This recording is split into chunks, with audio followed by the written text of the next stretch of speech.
Ahli Kitab Rumpun Syiah bagian 2. Dari dua agama palsu itu suka menuduh Syiah satu sama lain, seperti menendang bola api, apinya mengenai aswajah umat Nabi Muhammad dan selalu jadi target sasaran percikan bola api mereka. Kelompok elit politik Hizbut Tahrir mengkondisikan panen kepentingan negara-negara Zionis dan sekutu mereka. Sekarang banyak aswajah berhasil direkrut oleh JT 1926. Muhammad Ali Ilyas, melalui dakwah Huruj tanpa mereka sadari bahwa itu untuk mendukung agama Ahmadiyah dan kenabian Mirza Gulham Ahmad.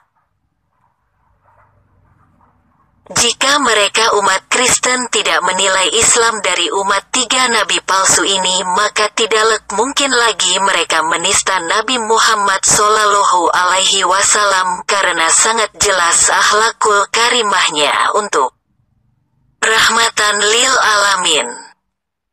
Hujatan itu terjadi karena menilai Islam dari rumpun Syiah itu. Untuk itu perlu diperhatikan ciri khas mereka yang mudah diketahui. Di antara ciri dominannya adalah tidak mau merayakan Maulid Nabi, tidak mau merayakan Isra wal Mi'raj, tidak mau merayakan nuzul Quran, melarang bersayidina kepada Nabi Muhammad dan melarang keras tahlilan, suka memakai jidat hitam.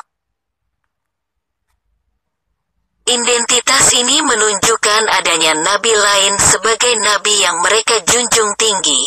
Jika secara terang menjelaskannya bahwa ada nabi lain, maka sulit bagi mereka untuk merekrut calon pengikut baru dari aswajah atas nama jihad. Mereka sadar bahwa aswajah adalah penghalang mereka untuk menguasai Indonesia dalam misi tahun 2025. Skenario negara Zionis telah menghalalkan segala cara termasuk memfasilitasi gerakan Islam dari rahim para nabi palsu abad 18 dan 19 Masehi itu. Mereka adalah kelompok khilafah rumpun Syiah, yang paling suka mengatakan Syiah terhadap musuh mereka untuk ciptakan perang mulut demi Zionis Bani Saud, Amerika, Inggris dan Israel. Zionis Illuminati. 1. Mereka Wahabi bagai gula pasir sementara Ahmadiyah Pakistan sebagai bubuk kopinya dalam kaca mata Zionis. Ketahuilah bahwa dari pihak Nabi abad 19 yakni Ahmadiyah menyuarakan segala bentuk tanda akhir zaman yang terjadi di Bani Saud secara totalitas. 2. Dan kelompok Wahabi Bani Saud melindungi dan menghindari mengungkap tanda akhir zaman, tidak suka membahas isu kedatangan Dajjal. Sementara pihak Ahmadiyah membongkar abis isu Dajjal tersebut. Zionis menikmati kondisi itu sebagai bahan gula pasir dan bubuk kopi yang sudah dikemas sesuai kepentingan negara-negara sekutu mereka. Mereka hanya menunggu satu bungkus atau satu batang rokok untuk menyulutnya, yakni non-muslim atau umat Kristen sebagai sebatang rokok itu. Sementara aswajah di tengah-tengah mereka, sebagai kelompok yang mereka perebutkan seperti satu potong roti, yang menyertai secangkir kopi, yang telah siap mereka makan. Untuk itu kita bangsa Indonesia,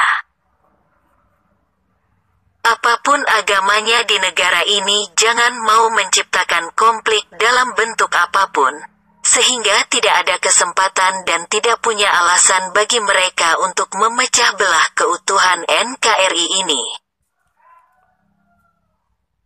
Umat Kristen sangat berpotensi besar untuk penyulut api perpecahan seperti anti ras Arab, Allah orang Arab, karena kebencian kepada Islam disebabkan menilai Islam dari kelompok rumpun Syiah. Jika umat Kristen seperti KC, Saifuddin Ibrahim, Fauzan dan Yosep Supriyadi berulah menghujat Nabi Muhammad, bahkan meminta hapuskan ayat Al-Quran tertentu, maka situasi itulah yang diinginkan dalam kepentingan politik Zionis Illuminati ateis. Umat Kristen tidak pantas protes jika umat Islam berkata kafir kepada Allah dan Rasul-Nya. Jika marah dikatakan kafir, itu artinya umat Kristen bertuhan kepada Allah dan bernabi kepada Nabi Muhammad Sallallahu Alaihi Wasallam.